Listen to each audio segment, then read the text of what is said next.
नौवीं गणित में हम चैप्टर नंबर फर्स्ट पढ़ रहे थे। 1.6 चल रही है। प्रश्न क्रमांक 1 का पहले का पहला हो गया था, दूसरा हो गया था। 2-3 क्वेश्चन मैंने आपको दिए थे। यह प्रश्न क्रमांक दूसरे का तीसरा है। इसमें आपको दिया है 16 की घात 3/4 और हमने सीखा गुणनखंड निकालना। वो गुणनखंड में अप्लाई करेंगे और आपके 8th क्लास वाली जो प्रोसेस है लगभग वही है, ज़्यादा अंतर नहीं है अभी फ़िलहाल में। कि हम जो 8वीं में पढ़े हैं वो हमारा बेसिक नॉलेज होना चाहिए, आपको कोई दिक्कत नहीं आएगी। सबसे पहले हमने देखा 16 है, यहाँ पर 16 का गुणनखंड करेंगे। मैं यहाँ और करके बता देता हूँ आपको। ये 16 लिखा हुआ है 2 से, सबसे पहले इसलिए होगा क्योंकि पीछे सम संख्या है, ये आपको बेसिक नॉलेज होना चाहिए। 2 का पहाड़ा इतनी बार बोलना है कि 16 आ जाए तो 8 बार में, फिर 2 से जाएगा क्योंकि 8 सम है। 2 से इतनी बार कि 8 आ जाए तो 4, फिर 2 से 2 बार में और फिर 2 एकम 2। तो भैया ये 2 कितनी बार है यहाँ गिन लेते हैं। यहाँ भी किया हुआ है, यहाँ पर 1 2 3 4 बार है। तो हम लिख देंगे यहाँ 16 की घात 3/4। ये हमने लिखा 16 की घात 3/4, फिर लगाया बराबर। इस 16 की जगह कितना आया भैया, 2 कितनी बार, 4 बार, 2 गुणी 2 गुणी 2 गुणी 2 और पूरे की घात 3/4 लिखी हुई है, ऐसी कैसी रहेगी। उसके बाद में मैंने लिख दिया कि 2 कितनी बार, 4 बार हैं, तो 2 की घात लिख दी यहाँ पर 4 और उसकी भी घात कितनी है यहाँ पर 3/4, उसको ऐसी कैसी नोट कर लेना है। उसके बाद मैंने कहा था कि जब घात के ऊपर कोई घात आ जाए, जैसे 4 हैं उसकी घात कितनी है 3/4 है, तो दोनों घातों को आपस में गुणे में लिख देंगे। लिखने के बाद 4 से 4 कट जाएंगे क्योंकि 3 ऊपर और 4 नीचे रहता है, रह जाएगा तो कट जाएगा ही।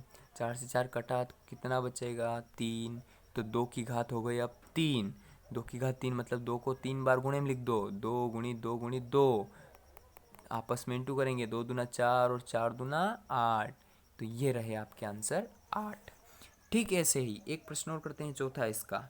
125 की घात अब माइनस के 1/3 है। घबराना नहीं, माइनस से डरना नहीं।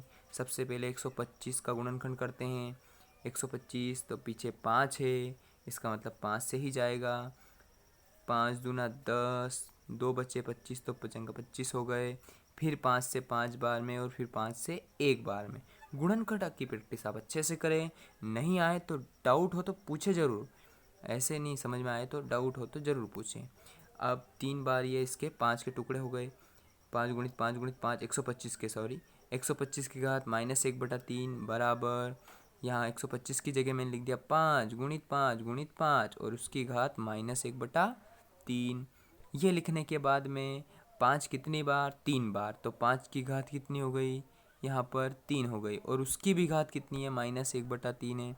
फिर हमने देखा था कि जब कोई घात की घात आ जाए, अगर x की घात m और उसकी भी घात n, तो m का गुणा n में हो जाता है। ठीक वैसे ही यहाँ हो जाएगा गुणा 3 का गुणा -1/3 में, 3 गुणित -1/3, ऊपर नीचे 3 कट जाएंगे तो क्या बचा भैया माइनस का 1, तो 5 की घात कितनी हो गई यहाँ पर -1 आपके आंसर हैं। ऐसे आपको क्वेश्चंस करने हैं। ये 5 की घात -1, ये प्रश्नावली 1.6 चल रही थी।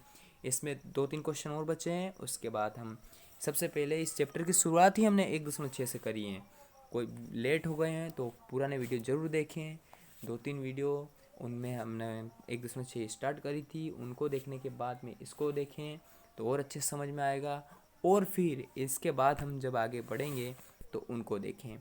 तो घबराए नहीं, जो लेट हैं वो भी डरे नहीं, करते रहें। कोई डाउट हो तो पूछते रहें।